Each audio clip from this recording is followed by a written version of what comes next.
Hello and welcome back to our election special of Unfiltered with Bob Z, the podcast where we promise to keep it unfiltered and give it to you just how we get it.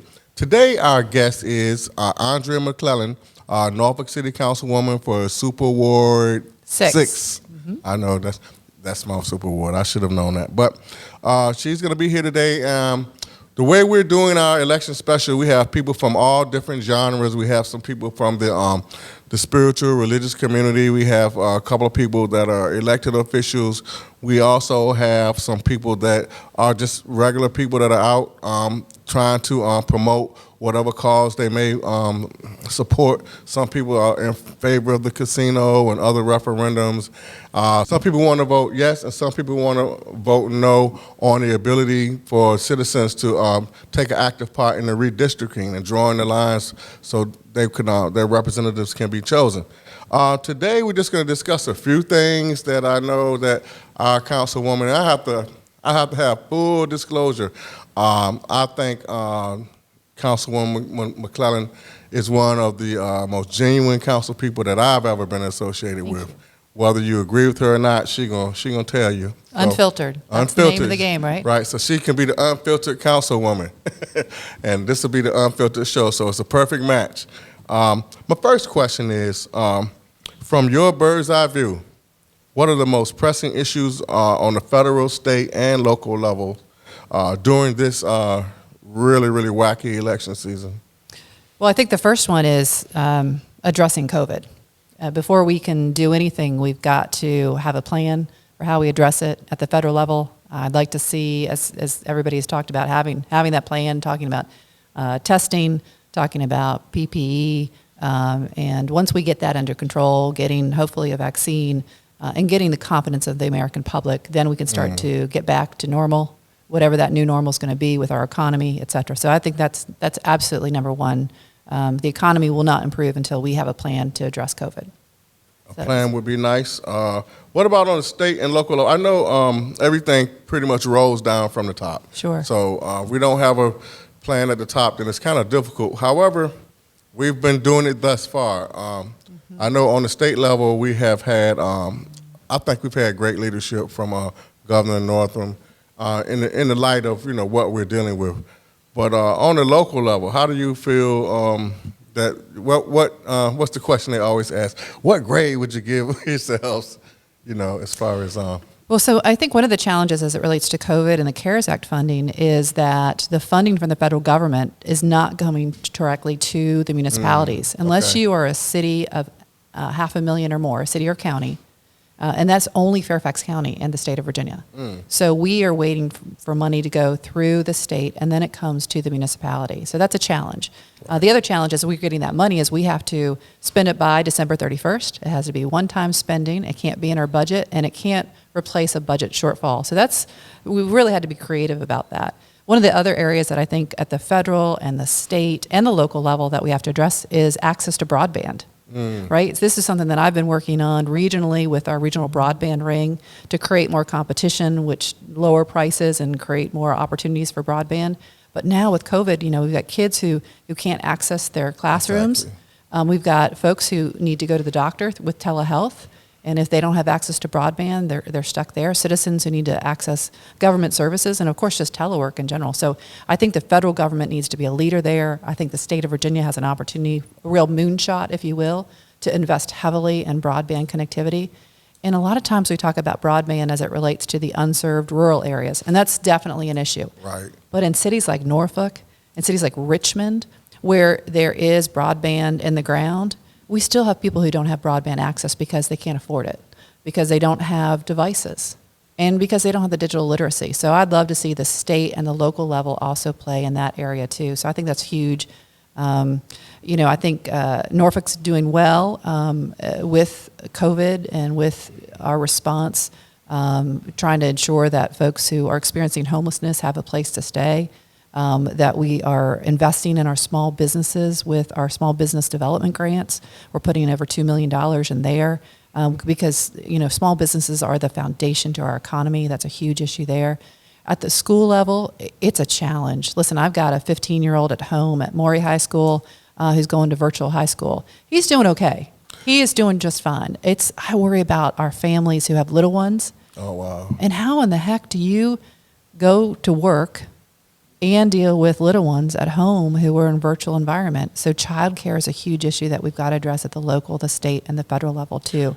That's amazing. I'm actually teaching at Lake Taylor High School during the day virtually. I'm teaching virtually. I'm teaching earth science, believe it or not. How's that going? It's going. I'm disappointed in a couple of things. Attendance. Yeah. And I know that, and I try to, one of the things I try to empathize, and I tell the students, hey, I know it's got to be tough. A person like me, I would have lost my mind if I didn't have the social interactions. Oh, yeah. To go. So, I mean, we're trying to, and this system is trying to do the best they can, I think. I mean, I think everybody's putting an honest effort in to say, and what's the perfect plan? Who knows? So. There's no perfect plan, and we're asking teachers to do so much. And it's not just a matter of taking what you do in the classroom and then all of a sudden putting it in front of a camera. It's got to be the way you teach, the type of interaction, what you're asking from the students. It's all so different, and this is what I say about what we are going through. It is fast forward change, and if you like change and you can embrace it, then this is a great place for you. But a lot of people, it scares the hell out of them. Yeah. Government, I mean, holy cow, we're not big fast change makers. Oh no, it's and not. So we're really having to do a lot. And Norfolk, one of the other things that we did was this whole Open Norfolk initiative, where we leaned in with getting our restaurants open. I like the parking thing. Yeah, and so all of a sudden, we had to make a lot of changes to our planning department and zoning and codes that typically would take months, and we did it in a matter of weeks. And I think if we could have more of our processes look like that, where it's more iterative, and you make a change quickly and then you adjust. I'd like to see more of that happen. So there's some good things that have come out of this whole process. Okay. Well, since we're keeping it unfiltered, the casino referendum. Yes, sir. All right. Okay. A, can this area support two casinos? Our sister city Portsmouth is planning the same thing. B, how do the pros outweigh the cons as far as an investment in the city versus the possible pitfalls that could accompany the casino? So let me just give a little history for folks who may or may not know. Okay. So my involvement and the city council's involvement was we had the Pamunkey tribe come to us a couple years ago and said that they were interested in opening up a tribal casino here in Norfolk. And so over the course of about 18 months, we had 5, give or take, meetings with them in closed door session with the idea that we would sell 13 or 14 acres of land here in Norfolk, and that they would create an intergovernmental agreement and put that land potentially into trust. At the same time, looking at the possibility of a commercial casino. And the difference is this: if it's a tribal casino in the true sense, the tribe would operate it. We would get no taxes. We would have no control over that area, which would essentially have become a sovereign nation, right?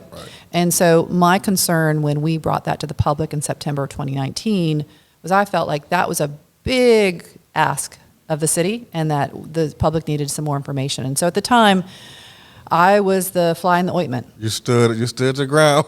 Well, I asked for continuance, and I just thought that we weren't ready for it, and I voted against it at the time because I thought we needed more information. So fast forward, what I was really good going for was I thought the people needed to have a say in this, and so here we are. Right. The General Assembly has voted, and now it's going to be on the referendum, a referendum on the ballot on November 3rd, and the people are going to have a say. My concern is I don't think we've since that time have done a great job of educating the people about what is on the ballot and what the options are. So the city manager came out with an internal document. And now he is a PhD economist, a very smart guy, but it wasn't from an independent source.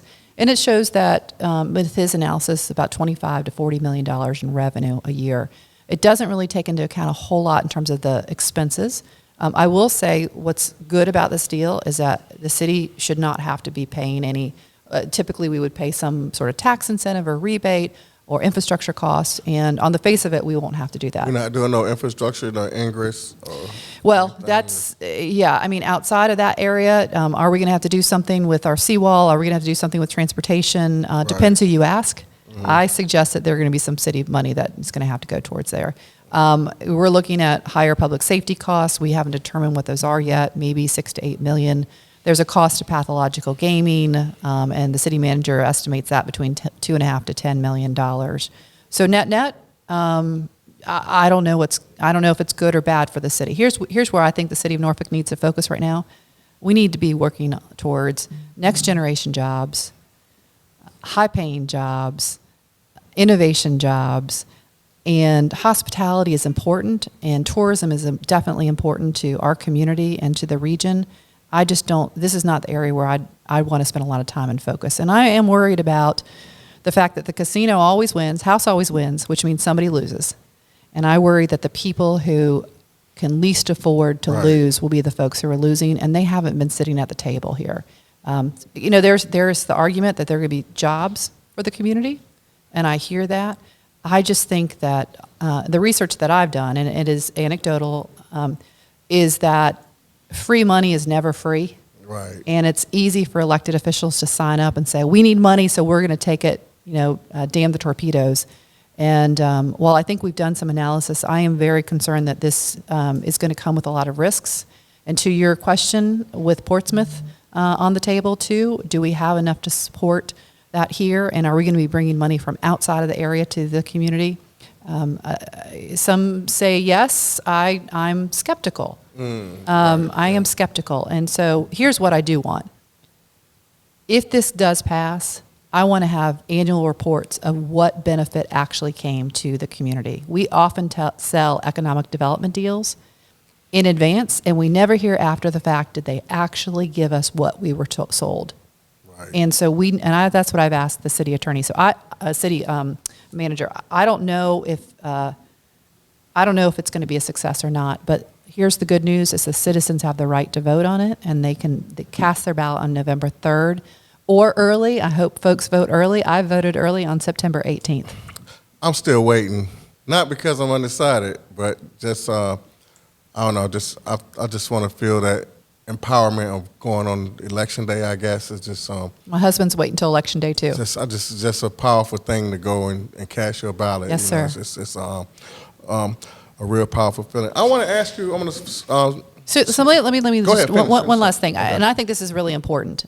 With regards to the casino here in Norfolk, I mentioned that the tribe came to us. Mm-hmm. Here's what the city of Norfolk didn't do. We didn't go out and say, we want a casino. Who are all the options? Who are all the operators? Is this the best deal that we could get? And I think the folks who are against this deal have suggested we probably should have done that. So I don't know if this is the best deal. I do know that the deal that we had originally that we were going to vote on with the tribal casino versus now the commercial casino, this deal's a lot better. But could it have been even better? I don't know. And there are some concerns about the tribe and some of their past. And we have not addressed those. That was next. We haven't addressed those. I mean, if we're going to be unfiltered. Right. And I think, this is conceivably one of the largest economic development deals that this city might get into. You want to know that you're going to be doing this with the best partner available. Right. And I don't know if this is or this isn't, but I'll tell you that there are enough questions that we haven't addressed that make me concerned. And if we could answer those, then I could be fine, but we just haven't talked about them enough. Right. Let's address that elephant in the room. Yes, sir. The racism. The Pamunkey tribe, I guess they've been, at first I was like, well, let's see if this is, I just hate saying racism just all willy-nilly. I want to, be careful. Right. I just don't, I don't want to. We live in cancel culture, right? And we got to be very careful about that. I agree. Because it will dilute the real claims of racism if you just, everything is, racist. Yeah. It won't, boy who cried wolf theory. But so when I first heard, I was like, well, let's find out are there rumors or not. And I still have not gotten a clear, concise answer. Are your bylaws or are the Constitution or whatever that governs your tribe, is it, does it have clauses that state that, the African Americans can't be a part of it, can't marry? I've heard all kinds of rumors. So I think that we probably should have gotten that cleared up prior to, because if we vote on a referendum and, then after the fact we find out, oh my God, this is a terrible organization, it doesn't say a lot for vetting and what should be done as far as vetting. So what I will tell you is that we didn't talk about any of this early on, but I will tell you that they have provided us documentation. They did change their bylaws in 2014, which previously, up to that date, said that a tribal member couldn't marry a person of color. So in 2014, not 1914. You said 2018. 2014. 2014. And that was done in order for them to get their federal recognition, right? So, that has been changed in 2014. I have spoken with a young woman who she has documentation that she claims that shows that her family should be enrolled, should be a member of the Pamunkey tribe and recognized back to 1830 and 1850. Jasmine Anderson, but she's African American, and her ancestry, because of that, she believes she's not been enrolled as a result of that. And there have been a lot of different elements of how they enroll, etc. But in my opinion, if you're a tribe, you want to have as many members as possible in your tribe. You want to welcome people in. You don't want to make it difficult for them. And what I have seen from her suggests that they have made it very difficult for her. And they did change and adopted a new resolution. After I brought this up at the council meeting in October, we got a letter saying that they had created a resolution over the summer that would allow additional records to be presented. So I haven't seen it. She had not seen it. It just, I just have a lot of questions. That's what I would say. Well, and remember, this is potentially the largest economic development deal that we're getting into. Right, exactly. And we should be able to vet and have those discussions. I don't even know what the hurry was in the first place, because it kind of, once you see stuff, it kind of puts a bad, going forward. But did the past bylaws, did it say that they could marry a white person, but they can't marry a black person? Yes. Or they can marry a Hispanic person, but they can't? Just anybody that somebody who was of the tribe or a white person. That's pretty plain and simple. And by the way, and that information was presented to us in September of 2019. Yeah, I heard that. Okay. During the public comment period, and we have not discussed it. That should have been on the table. Okay, I'm gonna switch gears now. So I'm gonna go back to the casino. So that's gonna be binding as far as what is the referendum gonna obligate? Let's say it passes. Sure. So as I understand it, the next steps would be they have to go to the lottery board, and it has to be approved, the financial backer and the tribe. And at that point, then they can close on the sale, and they'll start building. One of the things that I thought was positive is the tribe came out with an employment plan and a plan to hire minority contractors and local contractors, which I think was really great. What I asked of the city manager was for that plan to actually be included as an addendum to the contract, and that there would be a remedy if those numbers weren't met. Because, right. What I said was, this all sounds really good. And by the way, I asked for that in September 2019. And it got created, but it got created in September of 2020. But at any rate, better late than never, let's put it in the contract. Right. It's not in the contract. And so, again, it's just, trust but verify. Right. I think is where we need to go with this one. So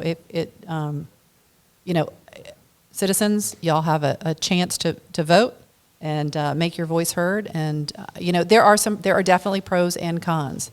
And I've tried to present both sides and tried to stay pretty neutral. And I've actually stayed out of this for the most part, as opposed to last year.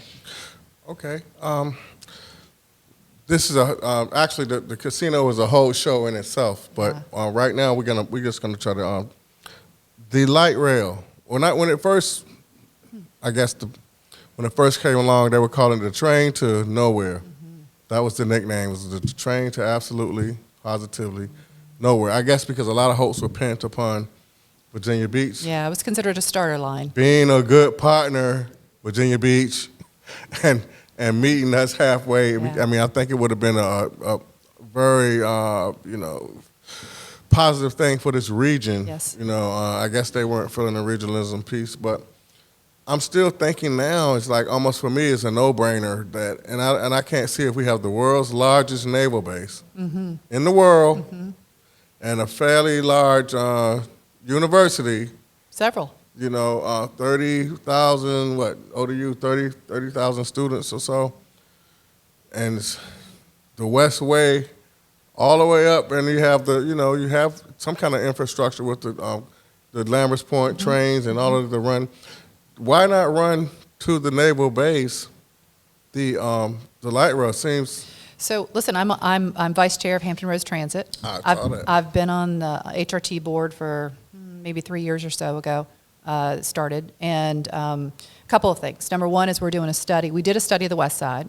We're doing a study of the east side. The west side infrastructure and the cost because of flooding and because of the narrowness of Hampton Boulevard just didn't allow for that to happen. It just was never going to be feasible. So now we're looking at the east side, which would basically run from Newtown Road Station up Military Highway up to, I hope I'm getting this right, about Little Creek into the base, right? So to start to address that there. And so we're proceeding with the study of that to see if that works. And whether it could be light rail, it could be bus rapid transit, we could look at a lot of different things, but we need to focus on that for sure. Regionalism, right?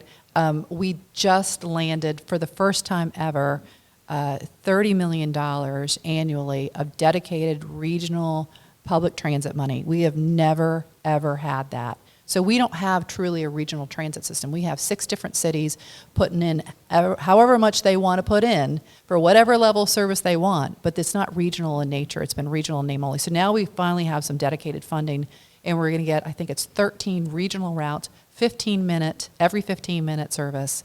It's going to start on the peninsula, and it's going to come to the south side. Meanwhile, Norfolk is doing our own transit study, and we are also trying to implement more frequent, more reliable service so more folks can have access to transit. Transit's a huge thing for us. But we need regional leaders. We need to elect regional leaders. And listen, Portsmouth and Virginia Beach, y'all have elections this November 3rd, and you need leaders who are going to come to the table and recognize the value of public transit and the value of light rail and the value of working together, because there's, Norfolk can fight against Virginia Beach and Portsmouth and Chesapeake. But if we don't work together, we are going to lose as a region. So the 757 has got to unite. And so the people that I'm supporting on the ballot in November in my sister cities are the people who I think can do that. Well, it brings me. It's a great segue because everybody I'm Super Mermaid City. I mean, it's out there. People know I grew up in here. I see the tail right there. You can't see it, folks. He's got a mermaid tail right there. Oh no. But my problem is this, and that's why we're going to segue talking about the elections for our cities. Why and I've asked just about everybody, why are we holding our elections in May? Let me detail, because anything, and I've researched it, I said anything that is done to keep the voter numbers down, whether it be intentional or it be disparate impact, or whatever is done to keep it's voter suppression. There's no way around it, and I'm really particular about this issue. There's no way around it, and I'm not saying that we have to have the elections in a presidential year, because the answers I was given is that it's gonna the people are gonna get confused, and it's a nonpartisan city.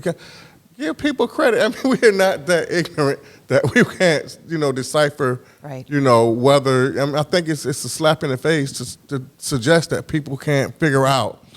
So I'm thinking, I'm like, even if it was in the off year, like our General Assembly and state elections, that we have got to come out of the dark ages, as a city, and have our elections in November. It increases turnout, and that's what we want. We can't go and accuse people in Georgia. I mean, it's different methods that they use for voter suppression, Listen, and it's more intended. So, number one, I support moving the elections from May to November. Yay! So number one. But number two, what I will tell you, in doing so, it makes it more difficult to run. It does. It makes it more difficult to run because you're fighting up against, whether it's during the presidential year or even statewide, you still get lost in the shuffle, right? Because people may not be paying attention to the all the way down the ballot. But I do agree with you, and I think that I'd love to see them in the off years when we have the statewide elections. I think that is the way to go, and I support that. But it is going to be more difficult for folks to raise money and to get recognition. You got to glow up. we just have to. It's just got to be something to be done. You need the citizens to demand it, because I think it's very easy as elected officials who are elected in May. It's easy it's to say, no, we just want May because it's easier for us. Yeah, that's what I came up against. It was like, it's an incumbent's dream. If I can run citywide and all I need is 13,000 votes. Well, as somebody who ran against a 16-year incumbent in 2016 and was told that I needed to wait my turn and there was no way I'd ever win and I'd never raise enough money, it's really tough. It's tough. It is really tough. Now we won in 19 of 23 precincts. Yeah. So it can be done, but you have to have a lot of gumption behind you. It's got to be a perfect storm too, because I think people were sick of them. Yeah. So I'd like to think that they were just interested in Andria McClellan. But it's the perfect storm. It's a combination for sure. Yeah, perfect storm is like a lot of different factors. But it is more difficult to run in November for sure. But I support moving the election. Okay. So you are running for lieutenant governor. So I have a PAC called Access for Virginia that I stood up at the end of July, and I'm considering a run for lieutenant governor. I haven't declared candidacy, and I'm sorry, I'm not breaking it here, but I will have said that I would consider that, and won't do anything until after the November 3rd election. I will tell you that we had a great fundraising quarter. And gotten a lot of support around the Commonwealth and talking with a lot of electeds and grassroots leaders. And really I'm focused on access. I mentioned broadband access, access to capital for small businesses and workforce development training, access to a clean environment and flood mitigation around the Commonwealth, and access to elected officials, transparency and civic engagement. Those are things that I worked on consistently on city council and my regional role and some of the statewide things that I'm doing. So I think that there is a good path for me, and I think you'll see something post November 3rd. I'd love to represent the Mermaid City in Richmond. That's right. And I think so. Listen, Lieutenant Governor presides over the Senate.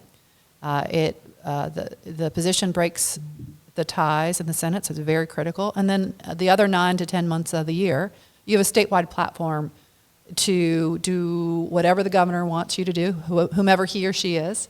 And I'd like to use my business background in promoting the state. I'd like to use what I've done with the regional broadband ring here and take that around the state to expand broadband access. What I've done on flooding issues.